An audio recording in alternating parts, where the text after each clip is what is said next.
اعوذ بالله من الشیطان الرجیم. بسم الله الرحمن الرحیم.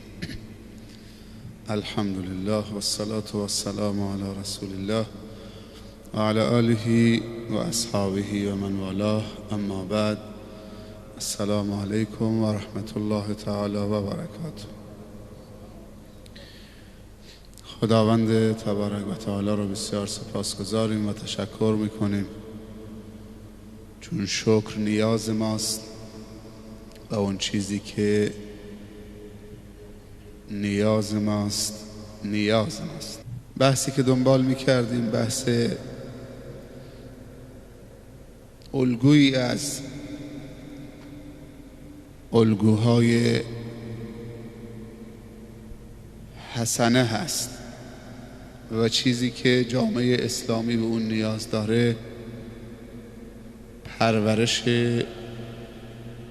نیروی انسانی که بتواند قدوه و اسوه و الگوی حسنه باشد، خصوصا در زمان ما، در زمان معاصر که الگوهای حسنه و قدوه حسنه کم شدن، کمیاب شدن، نادر شدن.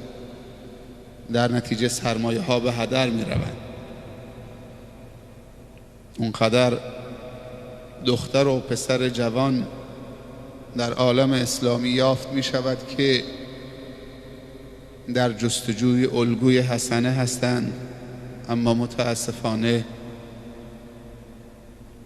کمیابن، نمی بینن. نیروی داوطلب، دین طلب، خدا طلب، خوب، علاقمند، نمونه بارزش همین مسجد خودمونه، در حد خودمون. الان نماز تراویح، نماز تهجد 5-6 صفحه، یعنی 350 تا 400 تا جوان در نماز تهجد، خواهر و برادر، فقط در این مسجد هستن، در مساجد دیگه هم هستن. این چیزی که خودمون داریم میبینیم. همه در پی الگو هستن، همه در پی قدوه حسنه هستن،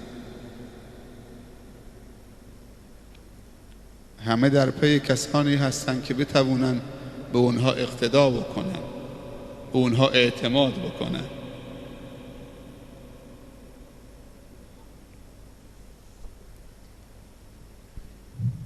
از خداوند این توفیق رو بطلبیم که ما و شما را پیشوای متقیان قرار بدهد.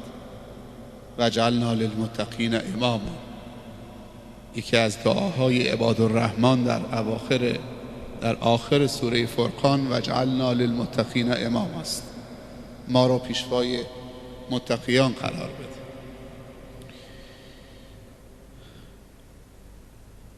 عناوین رو در باره این الگو در جلسه قبل مطرح کردیم. این الگو اولین بانویی است که لقب ام المؤمنین گرفت. اولین بانویی است که لقب ام المؤمنین گرفت و اون کسی جز ام المؤمنین خدیجه نیست، بنت خویلد رضی الله عنها. این زن بزرگ که قبول کرد مرد بزرگ را در دامان خودش تربیت بدهد، تکفل کرد. جوانی پیامبر صلی الله علیه و سلم قبل از بعثت و بعد از بعثت تا اونجایی که خداوند بهش توفیق عنایت کرده بود و نیاز بود. رسیدیم به این عنوان، ازدواج نمونه. خدیجه در جاهلیت قبل از اسلام، خدیجه تاجر و سرمایه‌دار، خدیجه‌ای که شریک تجارت بود، همون خدیجه شریک زندگی شد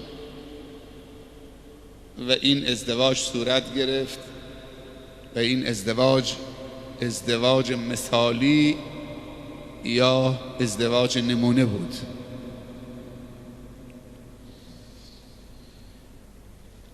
محمد کسی نبود که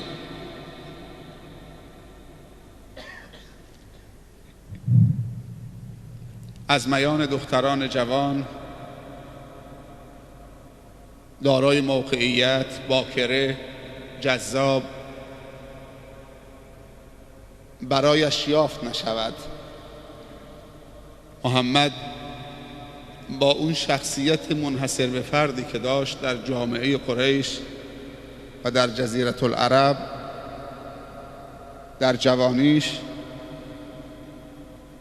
هر دختر جوان کم سن و سال باکره‌ای علاقمند و خواستار ازدواج با این جوانی که قبل از بعثتش درخشید با 5 تا صفت و ویژگی منحصر به فرد. به شهادت خود کفار قریش، بزرگ و کوچک جامعه قریش و جزیره العرب، محمد امین این القابی است که قبل از بعثت بهش دادن، قبل از نبوت بهش دادن. محمد طاهر، محمد صادق، محمد حکیم و محمد رحیم. این 5 تا ویژگی که امروز هر رهبر سیاسی و مذهبی و اجتماعی و اقتصادی دارا باشد جهانی می شود و مسیر تاریخ رو عوض می کند. یک جوان 25 ساله در اون جامعه جاهلیت 5 تا صفت، هر صفت کاملتر و بهتر و بزرگتر از صفت قبلی. محمد امین، امانتش به تمام معانی این کلمه‌ای که تعبیر از امانت داری دارد. محمد امین، محمد طاهر. در اون جامعه آلوده طهارت حفظ کردن خیلی هنر می‌خواهد. محمد صادق، از صادق المصدوق. به شهادت و گواهی قریش که گفتن ما جربنا علیک کذبا قط، ما در طول زندگی تو با ما هیچ دروغی را نه کوچک نه بزرگ بر تو ثبت نکردیم. خیلی حرفا. محمد حکیم، کسی که رجاحت عقل داشت، در جوانی عقلش کامل بود، رشید بود. و محمد رحیم، مهربان، خیرخواه، با عاطفه، با شفقت، کسی که در حلف فضول شرکت کرد. عهدنامه‌ای که در جاهلیت قبل از بعثت در جزیره العرب نوشته شد و با هم پیمان شدن برای نصرت مظلوم، و یکی از شرکت کنندگان همین محمد رحیم جوان مرد قبل از بعثت بود.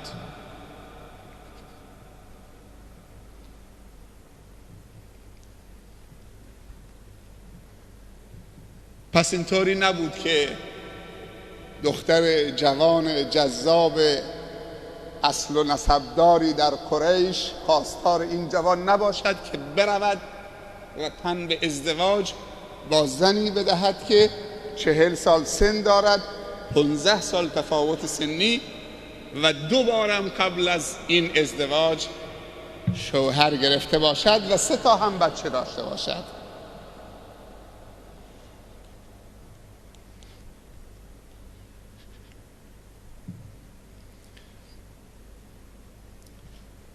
اگر بر بگردیم به خدیجه دوباره در یک نگاه، این محمد بود.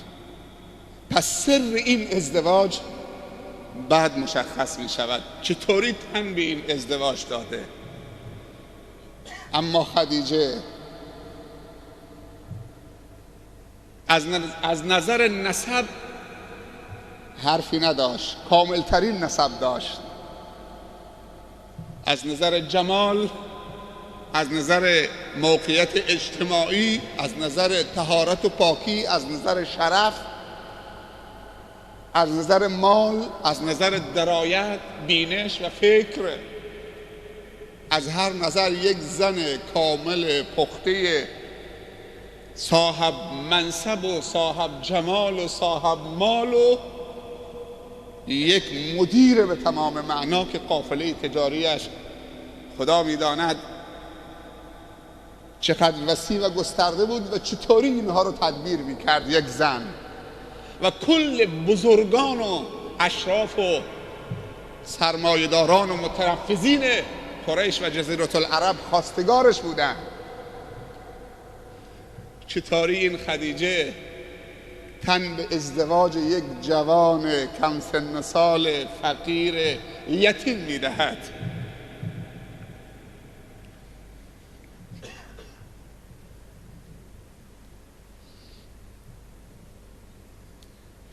زندگی هر دوتا که بررسی بکنیم مملو از عجایبه، اما خدیجه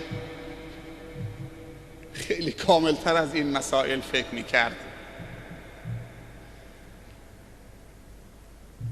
چیزهایی در این جوان دیده بود که ذری یا گوشی از یکی از اون سرمایه هایی که محمد داشت معادل کل موقعیت های متنوع و متعدد خدیجه در مکه بود.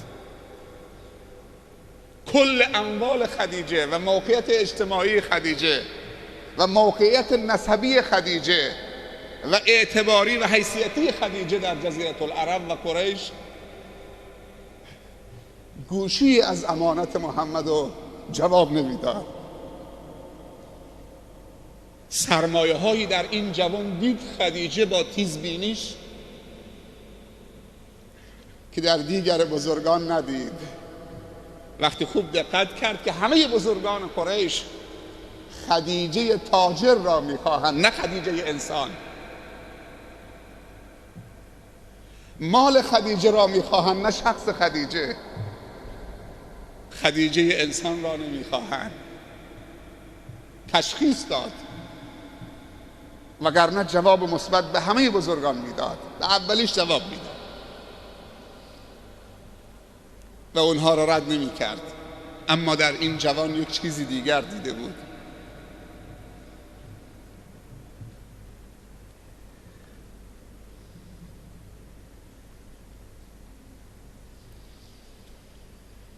خدیجه همه را رد کرد.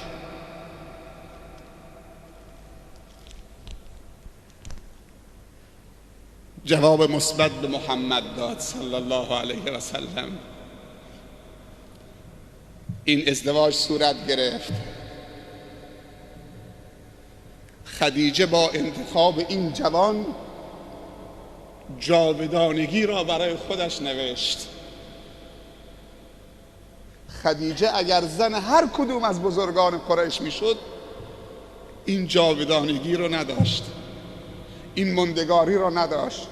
چقدر این زن دوراندیش و حکیم بوده و با درایت بوده. آثار کمال را و آینده درخشان را در حرکات کامل این جوان قبل از به کمال رسیدنش مشاهده میکرد. بعضی از انسانها همینطوری که روی زمین میچرخند، بعضی از کودکا و نوجوانا و جوانا حرکاتشان غیر طبیعی است. اونهایی که اهل تشخیصن میگویند اینها آینده بزرگ و درخشانی دارند و همطور هم خواهد شد.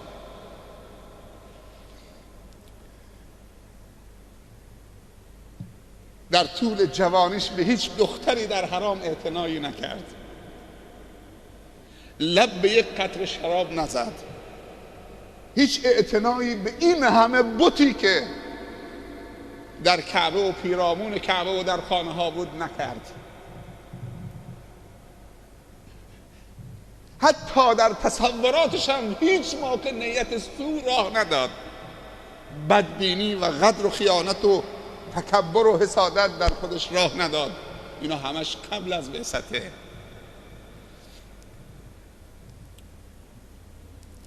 کدوم زنی در تاریخ این افتخار نصیب شده که اولین لقب ام المؤمنین را بگیرد.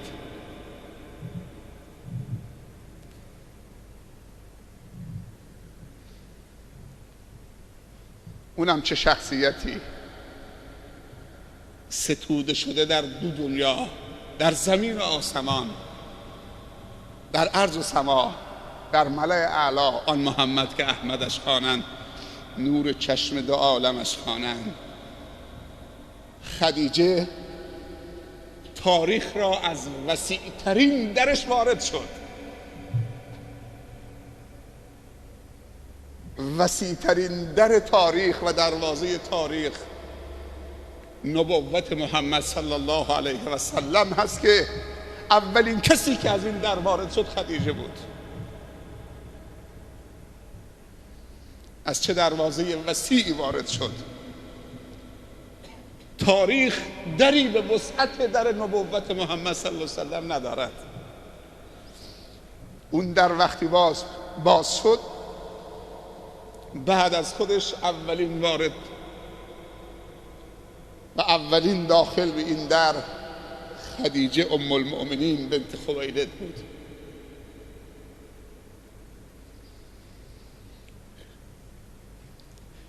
کجاست مال؟ خیلی ها مال داشتن. تاریخ و اهل تاریخ مالدارا رو نفرین میکنن. خیلی ها مقام داشتن، منزلت داشتن، موقعیت داشتن. اهل تاریخ در زمان خودشون و بعد از زمانشون تا قیامت اونها رو نفرین میکنن. ام المؤمنین خدیجه رضی الله عنها.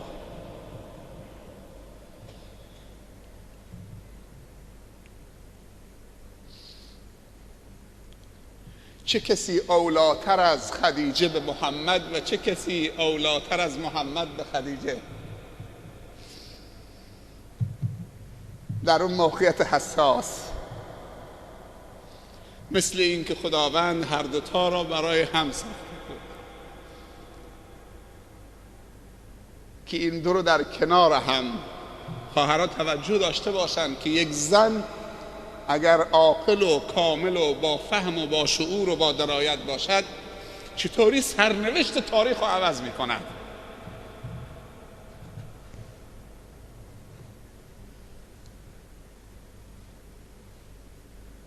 یعنی زنهای ما خوبه که آدامس به جوان تخمه بشکنن و دم در بنشینن و نمیدونن وقتشون رو چطوری بگذرونن. و معیار برای انتخاب همسر چه معیارهای پوچ و بی محتوا.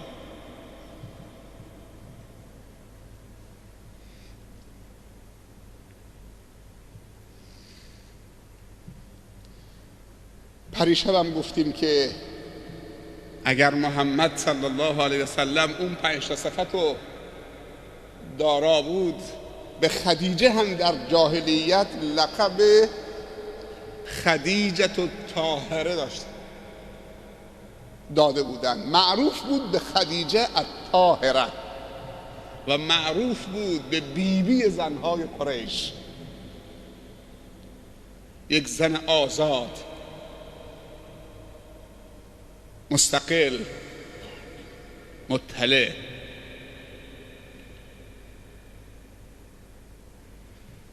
این خدیجه طاهره شد نصیب محمد امین. خداوند چه زیبا در سوره نور می‌فرمایند و طیبات للطیبین و طیبون للطیبات. مردان پاک برای زنهای پاک و زنهای پاک برای مردان پاک.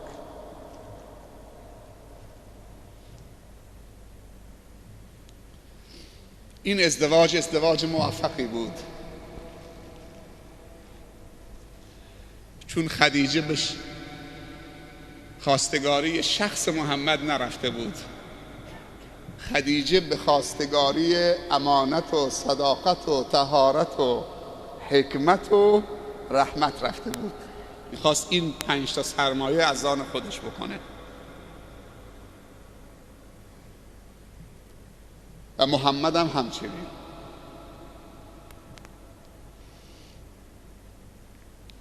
در طول ازدواجشون هیچ موقع آسمان ازدواجشان و فضای ازدواجشان ابری نشد. مملو از صفا، صمیمیت، محبت، احترام.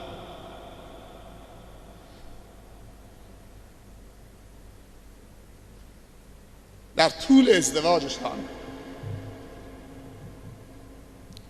نه اون زن غنی و سرمایه‌دار با اون موقعیتش دچار فتنه شد در حق شوهرش و نه اون مرد جوان با جوانیش در حق اون همسری که 40 سال سن داشت و چیزی نمونده بود که موی سرش سفید بشود و سال خورده شده بود جوانی خود را به رکوع بکشد و احساس غرور بکند. هر دو کامل بودند و کمال آفریدند.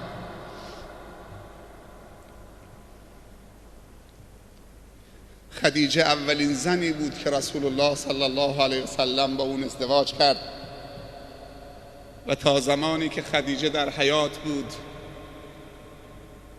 ازدواج مجددی انجام نداد.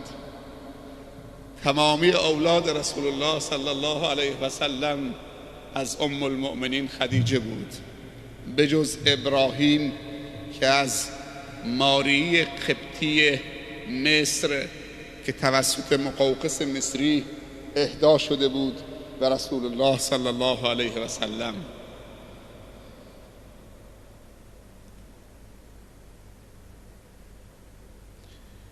دو فرزند از خدیجه، دو فرزند پسر از خدیجه داشت.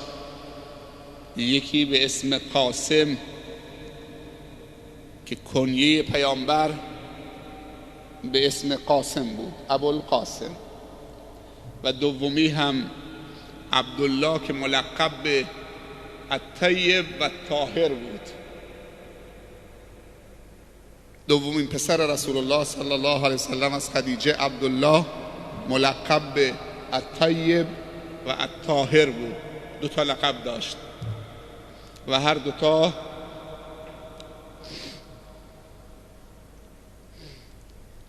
در قبل از بعثت فوت کردن، هر دو فرزند پسرش. اما از دختران رقیه، زینب، ام کلثوم و فاطمه، 4 دختر به اضافه ابراهیم، و این 4 دختر همه اسلامو درک کردن، اسلام آوردن، هجرت کردن.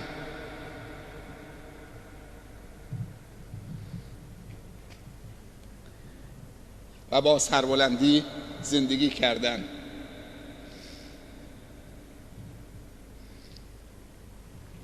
این بود دوایی ازدواج و این بود ثمره و نتیجه این ازدواج مثالی و نمونه و سعید و خوشبخت. اما خدیجه مؤمنه در تاریخ اگر که بنگریم 3 زن به کمال رسیدن و هر کدوم از این 3 زن به نحوی در ارتباط با یکی از پیامبران اولوالعزم بودند. پیامبر صلی الله علیه وسلم می‌فرمایند از مردان خیلی به کمال رسیدن، اما از زنان فقط 3 زن به کمال رسیده. یک، آسیه همسر فرعون، حامی موسی. آسیه همسر رامسیس دوم، حامی موسی کریم الله در بچگی. چیزی نمونده بود که موسی وقتی از آب گرفته شد به قتل برسد. این زن گفت لا تقتلوه، عسى ان ینفعنا، شاید به ما نفعی برساند. بچه تو صندوق از آب گرفته شده. گفتن شاید همین باشه که سرنوشت فرعون رو منقلب بکنه. همین بچه همه نوزادان پسر بنی اسرائیل را به قتل میرساندن، چون خواب دیده بودن که مملکت فرعون برچیده می شود توسط نوزاد پسری در قوم بنی اسرائیل. در نتیجه جواسیسی رو گمارده بودن. هر زن بارداری در ماه‌های آخر بارداریش وقتی که زایمان میکرد اگر پسر بود در جاچه به قتل میرساندن.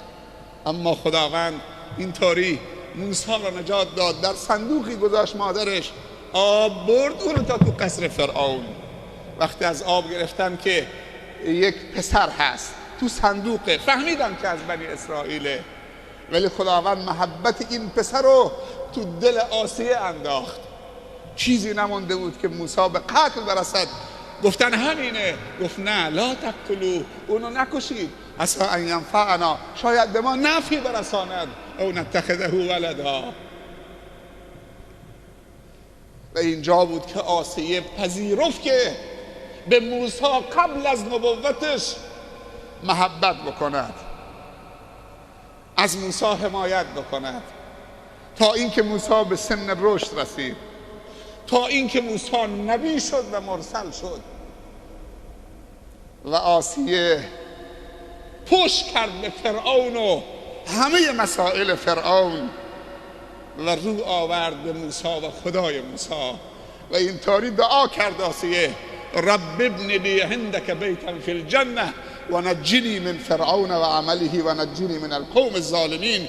پروردگارا قصری و خانه‌ای در بهشت نزد خودت برای من بنا کن که من از قصر فرعون بیزارم و متنفرم و از قوم ظالم حتی اگر شوهرم باشد متنفرم.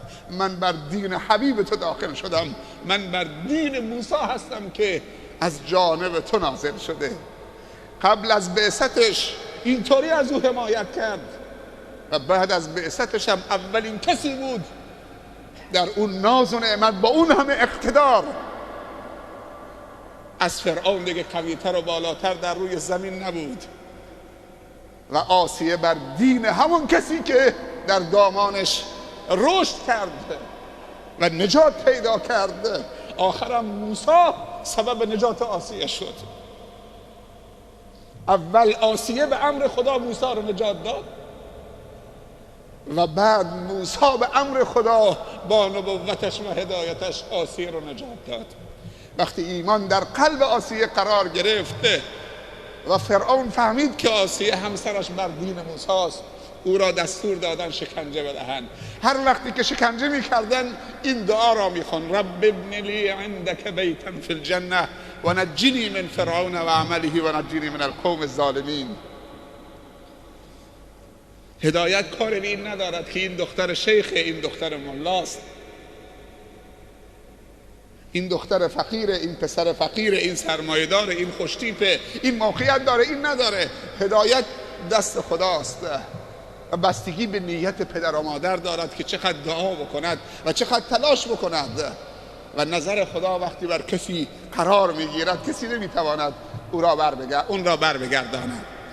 اللهم لا معطی لما منعت ولا مانع لما اعطیت ولا معطی لما منعت. اما مریم بنت عمران، مادر عیسی، اون زنی که نذر گرفته بودن اگر اولاد پسری بهشون داد خداوند اون را در معبد قرار بدهند که در خدمت عباد الله باشند، خداوند بهش دختر داد و از اون دختر یکی دیگر از پیامبران اولوالعزم داد، عیسی روح الله. عیسی عجایب بوده. یکی از 3 کودکی بوده که در گهواره سخن گفته و جریانش مفصل است. عیسی مرد مبارکی بوده که به نص قرآن و جعلنی مبارکا اینما کنت، خدا منو مبارک قرار داده هر جا که قدم بگذارم روی زمین. و اوصانی به صلات و خداوند منو توصیه کرده به نماز و زکات و تا زمانی که زنده هستم.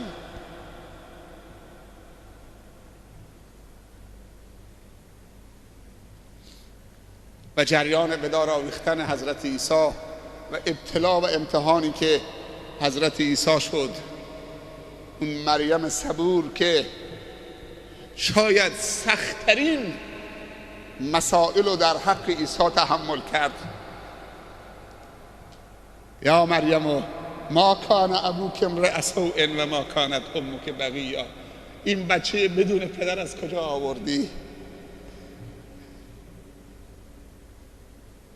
به ما بگو پدرش کیه؟ پدر تو که مرد گناهکار و آلوده و فاسدی نبود، مادر تو هم که اهل خلاف نبود، این از کجا آمده؟ تو بغلشه. خداوند بهش وحی کرد که با اونها صحبت نکن، فقط اشاره بکن به اون کسی که تو بغلته، خودش فیصله میکنه. فاشارت الی، با انگشتش اینطوری کرد، با اون صحبت کنید. قالوا کیف نکلم من کان فی المهد صبیا، چطوری با کسی که تو گهواره است ما صحبت بکنیم؟ چطوری جواب میده؟ بعد از اینکه این سوال رو مطرح کردن، عیسی در دامان مادرش به صدا در آمد، قال انی عبد الله. اولین کلمه‌ای که عیسی در آغوش مادر گفت انی عبد الله، من بنده خدا هستم.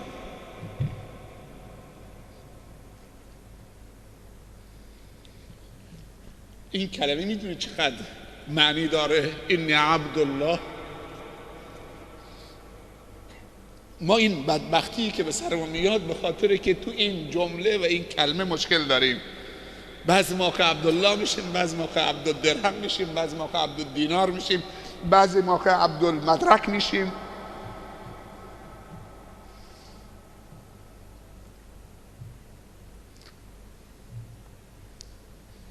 اصطلاح زنجلیل که تو ایران دیگه به اوج رسیده، فلانی زنجلیله.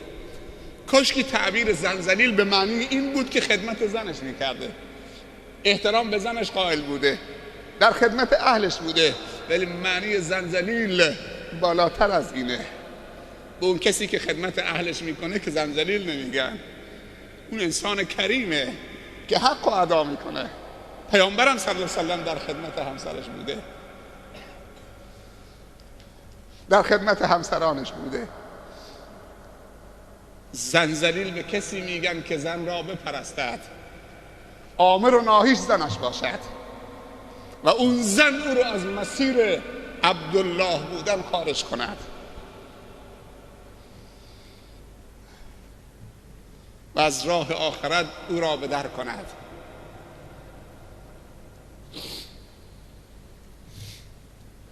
این بود عیسی و اون بود مریم، دومین زنی که به کمال رسید. چه مراحل سختی مریم گذراند تا این بچه رو بزرگ کرد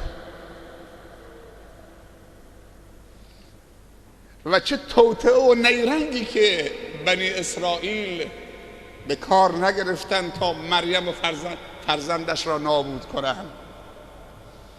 و کار عیسی به اوج رسید، در دامان همین زن تربیت شد و جزو اولوالعزم من الرسل شد.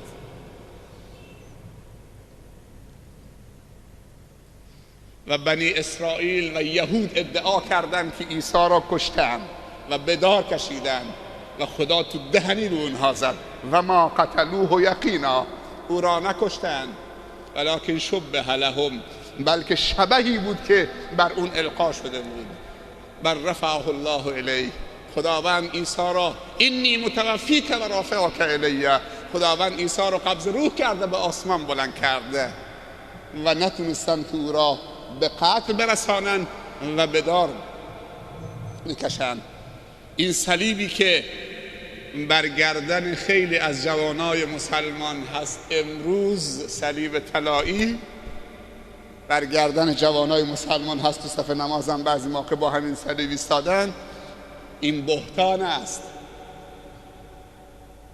و حضرت عیسی تنها پیامبری است که در آخر الزمان دوباره خداوند او رو زنده می کند. اولین کاری که عیسی می کند بعد از این که زنده می شود برمیگردد، شهاده به اسلام می دهد و پیرو محمد می شود. چون بعد از بعثت دوباره برمیگرده بر دین محمد شهاده می دهد، اشهد ان لا اله الا الله و اشهد انک رسول الله، و اعلام اسلام می کند. دومین کاری که عیسی می کند صلیب را در ملأ عام خرد می کند و تو دهنی می زند به کل صلیبی ها که بر من دروغ گفتی و بهتان زدید. صلیب خرد می کند و کل جهان صلیبی خرد کردن صلیب را می بینند. زمانی که عیسی نازل می شود دیگه ابزار ارتباطاتی به اوج می رسد. الان ما با همین ماهواره و اینترنت کل دنیا رو مشاهده می کنیم. کل مسیحی ها و صلیبی ها می بینن که چطوری عیسی صلیب خرد می کنه. جزیه رو بر می دارد، همه باید مسلمان بشوند و تا اینکه دجال نازل می شود و دجال دنیا رو به فساد می کشاند. ادعای خداوندی می کند توسط عیسی در باب لد در فلسطین به قتل می رسد. عیسی در حالی که دوتا دستانش بر دو بال ملائکه است در منارة البیضای دمشق، در شرقی دمشق اونجا فرود می آید و بعد از مدتی مسیح دجال را در باب لد در فلسطین دستگیر می کند و به قتل می رساند. در بحث علامات قیامت انشاءالله اگر حیاتی باقی ماند صحبت مفصل خواهیم داشت. این دو تا زن بزرگ که دو مرد بزرگ و سومین زن بزرگ خدیجه بود که پذیرفت این جوان 25 ساله را 15 سال قبل از بعثت. 15 سال کفایت دارد. نضج و کمال محمد تو این 15 سال بود. با این زن کامل در دامانش، در جوارش، انیسش بود، مشاورش بود، پدرش بود، مادرش بود، همسرش بود، برادرش بود، فرزندش بود، دوستش بود، مستشارش بود. محمد در چنین سنینی نیاز به زن 15 ساله و 16 ساله نداشت، چون اول دعوت محمد روزهای سخت طاقت فرسایی بوده. اونجا زن 13 ساله و 14 ساله و 10 ساله و 15 ساله کارساز نیست. این رمز این ازدواج رو خوب دقت بکنید. کسی که پدر بزرگش رو از دست داده، عموش رو از دست داده، پدرش رو از دست داده، مادرش رو از دست داده، برادر نداره، خواهر نداره، یتیمه، فقیره، همه رفتن، خودشه فقط نیاز به زن داره. یه زن 15 ساله و 16 ساله کارسازه، اونم مردی که میخواد اشرف رسول بشه.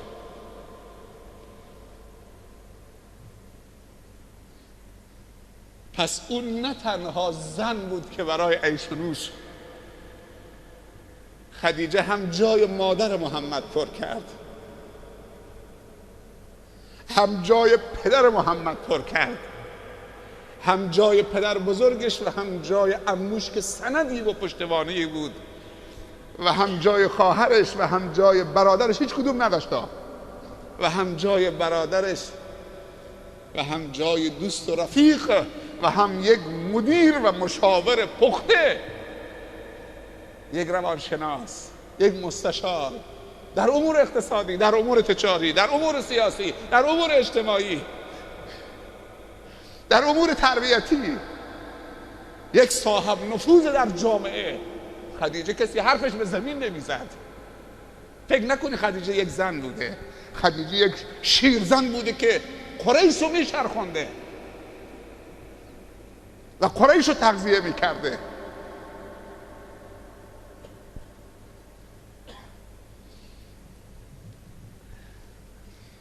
با عایشه زمانی ازدواج کرد که عایشه 7 ساله بود، 9 ساله دخول صورت گرفت.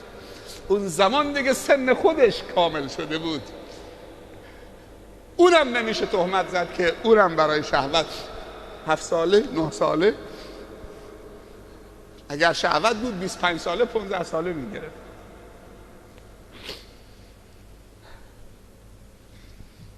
وقتی که سنش به 53 سال رسید با این ازدواج کرد.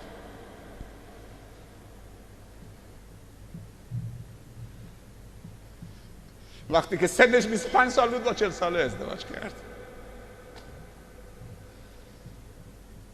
حالا متوجه شدید سر این ازدواج با خدیجه 40 سال 25 سال حساس ترین لحظات دعوت قبل از بعثت، چون ارهاصات و مقدمات مبعوث شدنش کم کم قبل از بعثتش، قبل از 40 سالگی محمد صلی الله علیه و سلم رخ میداد. کم کم بوش می آمد، رائحش می آمد که این میخواهد نبی بزرگ بشود و خاتم الانبیا بشود و تاریخ را از نو بنویسد و رخداد آفرین در جهان باشد. چه سعادتی نصیب خودمون شده. به این انتصاب افتخار میکنیم یا نه؟ خدیجه خیلی خدمت کرده، قبول زحمت کرده. خدیجه این مادر دلسوز ما حقشه که اولین لقب ام المؤمنین به او بدن. مادر همه شماست. مادرتون رو میشناسید؟ باور بکنید زنهای هنرپیشه رو بیشتر میشناسن جوانای مسلمان، خواننده ها، هنرپیشه ها، رقاصه ها.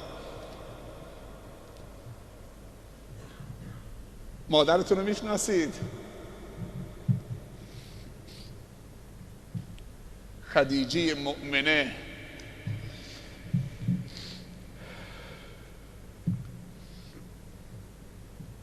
پشت هر مرد بزرگی یک زن بزرگه. پشت هر مرد بزرگ یک زن بزرگ.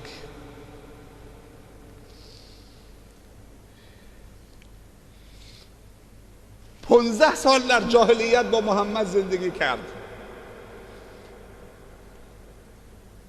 15 سال در جاهلیت قبل از بعثت.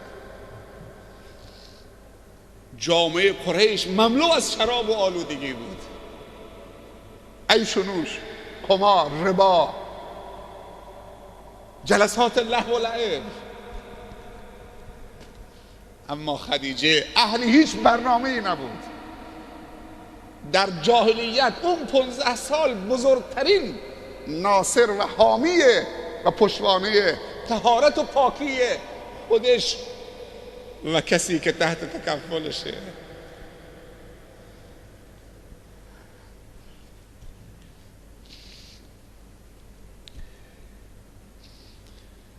در اون 15 سال جاهلیت خدیجه کمک محمد کرد بر طهارت زندگیش، دور بودنش از اوثان و بت، خمر، قمار، لغو، لعب، بیهودگی، شهوات و سندی بود. اما در اسلام چه پشتوانه‌ای بود؟ بعد از 15 سال زندگی با هم در جاهلیت و این همه حمایت از همسرش، حمایت خدیجه در اسلام چه بود؟ وقتی که رسول الله صلی الله علیه وسلم اعلام کرد که از جانب الله فرستاده است، عکس العمل خدیجه چه بود؟ در اولین برخورد با وحی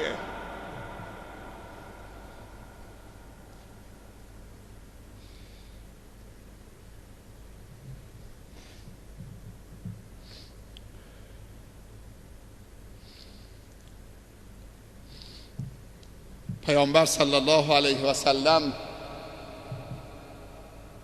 در غار حرا، خصوصا در رمضان بعضی موقع 1 ماه اونجا میماند. خدیجه تشخیص داده بود که این مکث و ماندن طولانی در غار حرا در مدت 1 ماه زاد و توشه و آب و آذوقه همین خدیجه میبرد.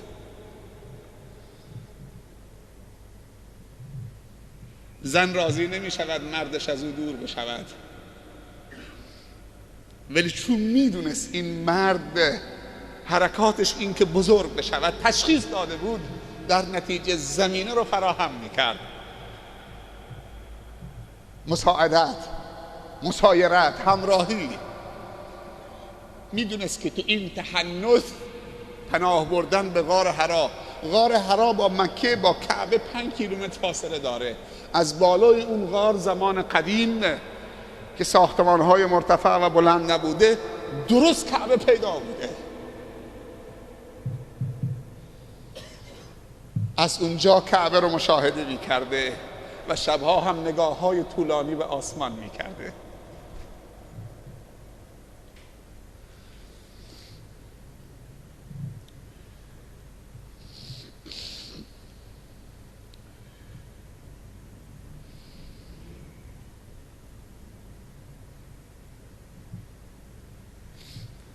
اولین باری که جبرائیل تماس گرفت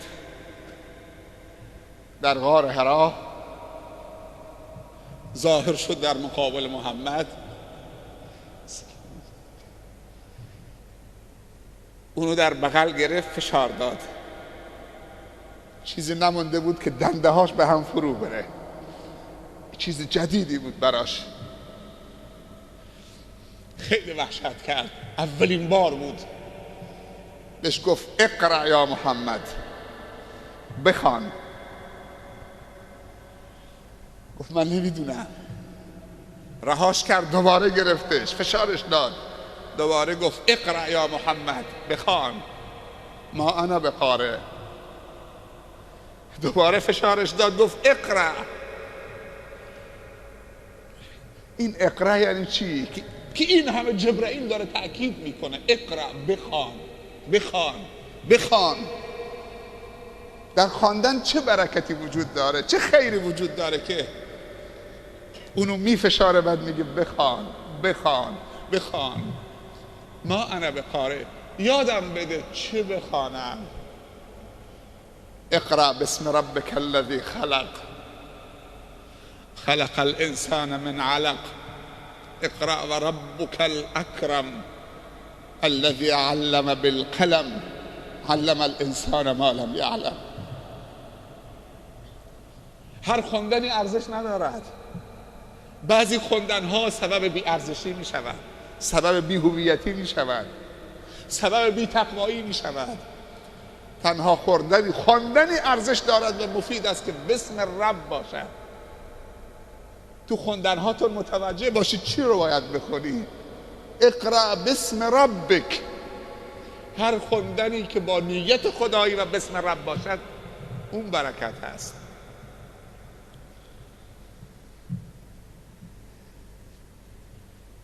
بعد رهاش کرد. محمد میدوید، از غار آمد پایین، همینجور فریاد میزد زملونی، زملونی، زملونی. خیس عرق شده بود. به نظر شما اگر یه زن 15 ساله بود و یه زن 18 ساله در مقابل این زملونی، زملونی، میتونست جمع جورش بکنه؟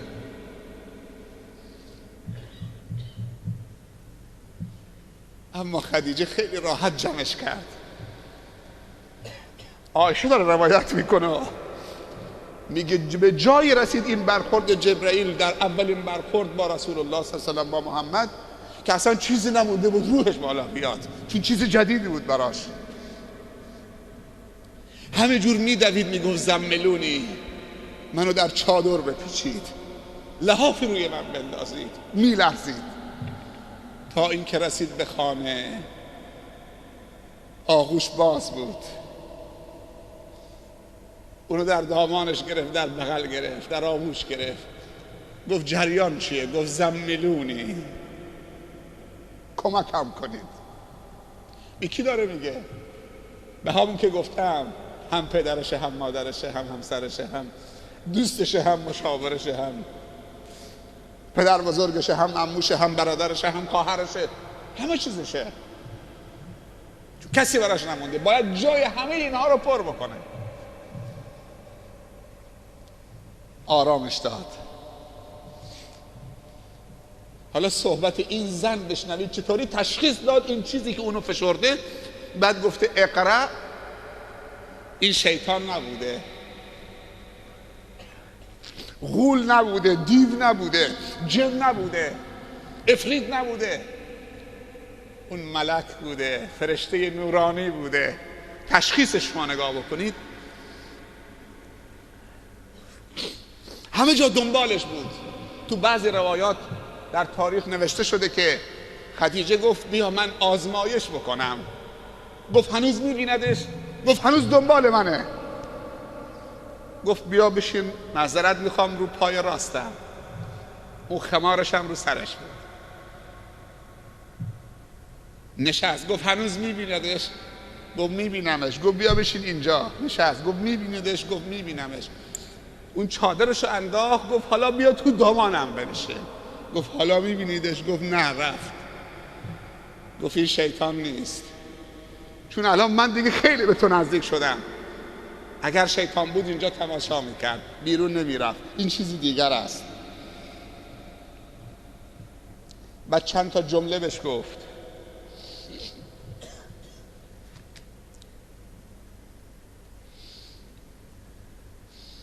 این کلمات خدیجه است. وقتی که تو آغوشش گرفت گفت آرام باش. گفت خدا تو رو خوار و ذلیل نمیکنه. به محمد گفت خدا تو رو خوار و ذلیل نمیکنه. در اطمینان کامل به همسرش گفت خدا تو رو خوار و ذلیل نمیکنه. من یقین دارم. کلا والله، قسم یاد کرد به خدا. لا یخزیک الله ابدا، به خدا قسم و سوگند که خدا تو رو ابدا خوار و ذلیل نمیکنه ای محمد صلی الله علیه وسلم. حالا دلیلش چیه؟ کلمات بعدش. انک لتصل الرحم، تو صله ارحام میکنی. خصوصیات خوب محمد رو گفت. کسی که این خصوصیات خوب داره خوار و ذلیل نمیشه. اینا رو دست کم نگیرید. تو صله رحم میکنی. و تحمل الکل، اون کسی که درمانده است، افتاده است، تو کمکش میکنی که سر پا بشه. درماندگان و بیچارگان و تکسب المعدوم، اونهایی که همه چیزشون از دست دادن تو دلشون به دست میاری، ازشون حمایت میکنید.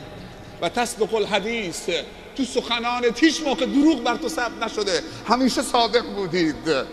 و تقر الضیف، هیچ مهمانی از در خانه تو بر نگشته، تو مهمان نوازی، تو مهمان را گرامی بیدارید. و تعین علی نوائب الدهر، تو بر سختی های روزگار کمک میکنید. اونهایی که دچار مشکل شدن در زندگیشون. همه اوصاف بزرگی محمد گفت. اینها اوصافی است که اگر کسی دارا باشه محال است که خوار و ذلیل بشود. محمد آرام گرفت. با این برخورد حکیمانه و عاقلانه و خردمندانه آرام گرفت. اکتفا نکرد، دست همسرش رو گرفت برد پیش یکی از خویشاوندانش که نصرانی شده بود و سرش تو کتاب‌های آسمانی قدیم بود، تو تورات و انجیل بود، به اسم ورقه ابن نوفل. دست شوهرش رو گرفت برد پیش اون. گفت که این وضعیت همسر منه، همچی چیزی مشاهده کرده. گفت تعریف کن برای من، چی دیدید، چی شنیدید، چه حالتی، چی در اون ارتباطش با تو گفت. مو به مو به ورقه تعریف کرد. ورقه ابن نوفل در حضور خدیجه به رسول الله صلی الله علیه و سلم گفت این شیطان نیست، این همون ناموسی است که بر موسی و عیسی نازل شده بوده. و آینده شوهر و همسر تو آینده بزرگی خواهد شد. در کتاب‌هایی که من در اونها مطالعه داشتم امید هست که این همون پیغمبر خاتم باشد که نبوتش جهان را و نوری که بر اون نازل شده جهان را تحت شعاع خودش قرار بدهد. اینجا خدیجه فهمید که برگ برنده دستشه. 15 سال پیش حدس میزد که این مرد بزرگه و کاری کرد که از سهم خودش باشه و به دستش آورد و بعد از 15 سال فهمید که این بزرگه با این مسائلی که مشاهده کرده بود و از بله خدیجه ملاک رحمت بود، پناهگاه محکم و دژ محکمی بود که پیامبر صلی الله علیه و سلم بعد از خداوند به خدیجه پناه می آورد و از او حمایت می کرد. این خدیجه بود، انس رسول الله بود هنگامی که احساس وحشت می کرد از پیرامونش. گنج رسول الله بود هنگامی که احساس می کرد نیاز داره به خزائنی که در اختیارش باشه. امید محمد بود خدیجه هنگامی که از خلق الله مایوس می شد و آرامش محمد بود هنگامی که دچار پریشانی و پراکندگی می شد. از شدت برخورد قریش با این شخص مبارک همه اون خصوصیات خوب در خدیجه بود و همه اون خصوصیات خوب خدیجه برای محمد و دعوت محمد و پیروان محمد بود صلی الله علیه و سلم.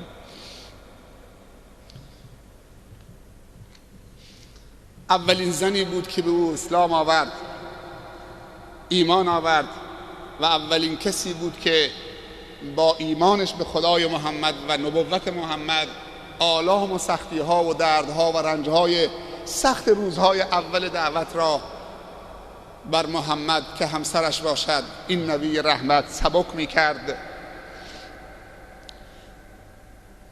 و متاعب و سختی ها و آلام و دردها را با محمد تقسیم می کردن و اونو تقویت می کرد و می فرستاد دوباره برای دعوت. در همه مسائل زندگی همراهش بود. چند جمله دیگر مسائل را به پایان می رسانیم و بحث این بانوی بزرگ رو مختصراً خاتمه میدیم و به امیدی که انشالله در جلسات بعدی در آینده بتونیم به الگوهای دیگری چه از مردان و چه از زنان بزرگ بپردازیم تا شاید مشکل گشای خیلی از مشاکل و مسائل جهان اسلام باشد. امام بخاری از ابو هریره روایت می کند که جبرائیل علیه السلام نزد پیامبر صلی الله علیه و سلم آمد و گفت یا رسول الله، این خدیجه رو می بینید؟ ظرفی دست اوست که در اون ظرف طعامی هست. اگر آمد خدیجه پیش تو ای محمد، ای رسول الله، جبرائیل به رسول الله میگه این خدیجه را می بینید؟ ظرفی در دست اوست، دستان اوست که مملو از طعام است. اگر خدیجه نزد تو آمد فقرا، این جمله رو گوش بدید، فقرا علیها السلام من ربها و منی. جبرائیل میگه اگه خدیجه آمد نزد تو سلامو به او برسان از جانب ربش. الله و رب سلام خدیجه را رسانده، بهش ابلاغ کن و سلام مرا. جبرائیل میگه و بشرها به بیت فی الجنة من قصب لا صخب فیه ولا نصب. و بعد بشارت بده خدیجه ام المؤمنین به قصری در بهشت که اون قصر از قصبه، از در گرانبها ساخته شده، از لؤلؤ ساخته شده و در اون قصر نه فریادهای بلند و سر و صدا و هیاهوست و نه خستگی و افسردگی. مفسرین این حدیث میگویند چرا جبرائیل گفت در اون قصر نه فریاد و صداهای بلند نفرت آور و طاقت فرسا، نه افسردگی؟ میگن علتش چون که خدیجه نه در 15 سال قبل از اسلام و نه در چند سال بعد از اسلام هیچ موقع صداشو بر محمد بلند نکرد، هیچ موقع صداشو بر اون حضرت صلی الله علیه وسلم بلند نکرد. چقدر ادب رعایت میکرده.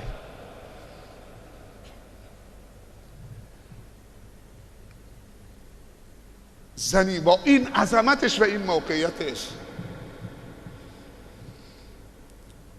احترام و ادب رو به جا می آورد. اینم بشارت جبرائیل، زنی شایسته میشه که خدا بر او سلام بفرستد و جبرائیل بر او سلام بفرستد و در طول زندگیش هیچ اذیت و آزاری به رسول الله صلی الله علیه و سلم نرسوند، بلکه همش حمایت بود 100%. آخرین عنوان در این مبحث وفات و وفا، وفات و رحلت این زن بزرگ و وفا از جانب شوهر بعد از وفات. وفات و وفا. در سال 10 بعد از بعثت، یعنی 15 سال قبل از بعثت، 10 سال بعد از بعثت، سال سختی بود. در اون سال پیامبر صلی الله علیه وسلم 2 سند و بازو رو از دست داد که این 2 سند و بازو و پشتوانه در جزیره العرب و در مکه حامی آن حضرت بودند و مانع اذیت و آزار قریش، سر بودند و وزنی بودند در جامعه قریش که این 2 نفر زنده بودند قریش اذیت و آزارش کم بود، جرئت نمی‌کردند تعرض بکنن، گرچه سخت می‌گذشت ولی این 2 نفر واقعا وزنی بودند.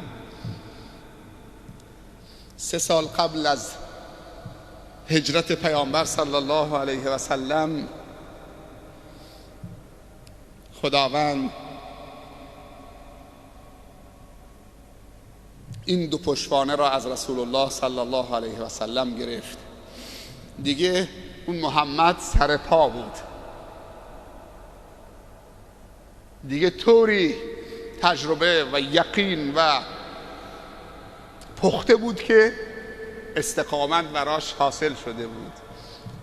همسر عزیز و انیسش و رفیقش و خیرخواهش و هر چی که بگیم به رحمت خدا رفت.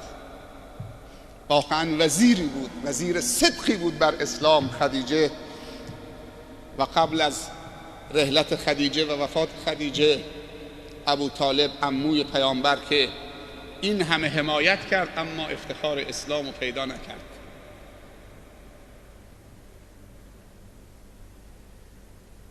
از دیدگاه اهل سنت ابو طالب افتخار اسلام رو پیدا نکرد اما افتخار حمایت از رسول الله رو پیدا کرد صلی الله علیه وسلم و شاهد بعثت قبل از بعثت و بعثت بود و میدونست که این شخص بزرگیه، اما اصرار زیادی که رسول الله صلی الله علیه وسلم برای ایمان و اسلام عموش داشت که جبران خدماتش بشه و سندی باشه در آخرت که بتونه ازش حمایت بکنه. در بیماری که ابو طالب در اون واقع شده بود، رسول الله صلی الله علیه وسلم در بالای سر عمویش ایستاده بود و میگفت یا ای عم، یک جمله بگو تا من بتونم از تو حمایت بکنم و خاتمه به خیر بشی، این همه خدمت کردی. و صنادید قریش هم اونجا ایستاده بودن، بزرگان قریش، چشمی به چشم اونها مینداخت، اونها میگفتن مرد بزرگ قریش، ابو طالب، تو شخص کمی نبودید، مبادا از دین آبا و اجدادت برگردی و ننگی و آری بر تو بماند در طول تاریخ.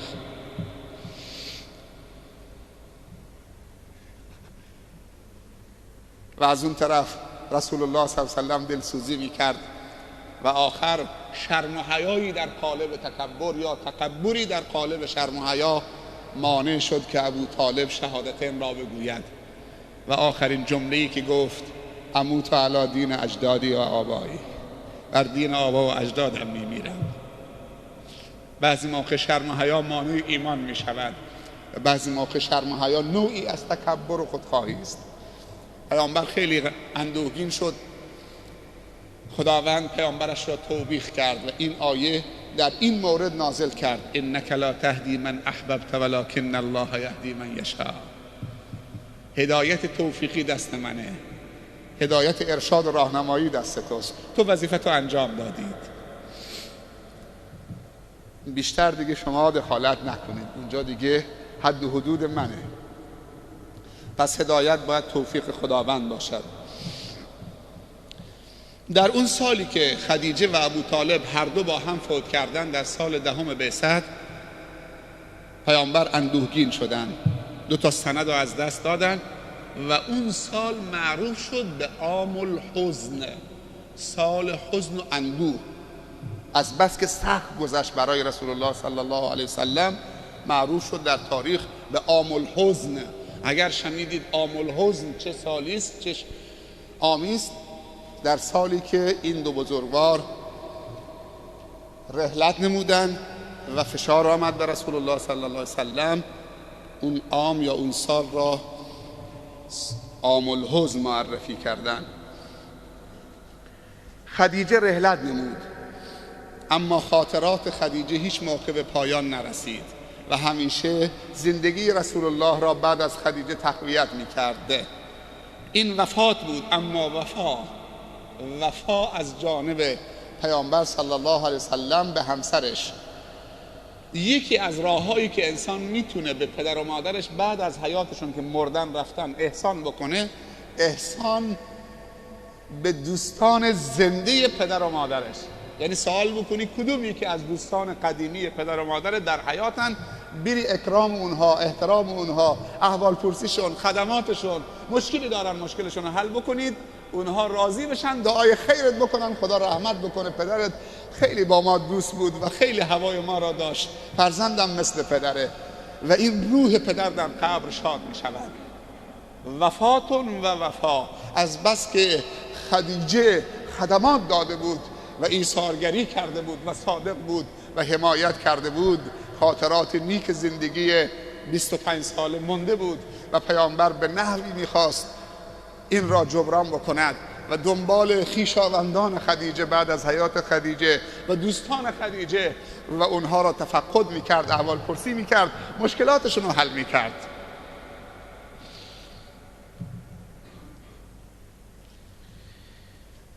عایشه میگوید،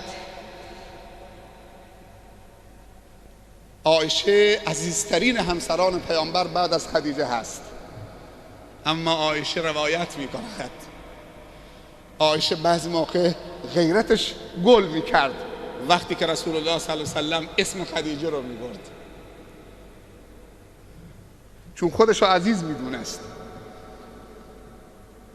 این جمله شنیدنیه، بشنوید.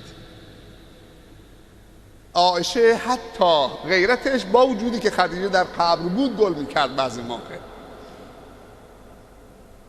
میگه رسول الله صلی الله خدیجه عایشه میگه رضی الله عنها، رسول الله صلی الله علیه وسلم همیشه هر لحظه، اگه یه لحظه نمیگفت لحظه بعدش میگفت، اسم خدیجه رو همه طرف می آورد تو برنامهش، تو سخنانش، و همیشه ثنابوی خدیجه بود، او رو به نیکی یاد میکرد، ثنا میگفت. میگه تا یکی از روزها خیلی درباره فضائل خدیجه جلو من صحبت کرد، به من فشار آمد، او غیرت زنانه گل کرد، خدیجه رحلت نموده. بعد من بهش گفتم که آیا یک پیرزنی بیش بود خداوند بهتر از اون به تو داده؟ منظورش خودش، این تکبر نیست، این غیرت زنانه است. میگه آیا اون پیرزنی بیش بود که خدا بهتر از اون به تو داده و عزیزتر از اون به تو داده؟ عایشه خودش میگه به مجردی که از دهانم در رفت این جمله، دیدم که رنگ روی پیامبر پرید، اصلا یک پارچه سرخ شد، رگای گردنش ورم کرد، چشمش خون شد، عصبانی شد که تو پیشونیش اینطوری به هم کشید، اصلا موی جلو پیشونیش اینجا اصلا سیخ شد اینطوری. خودش داره میگه، عایشه داره میگه. بعد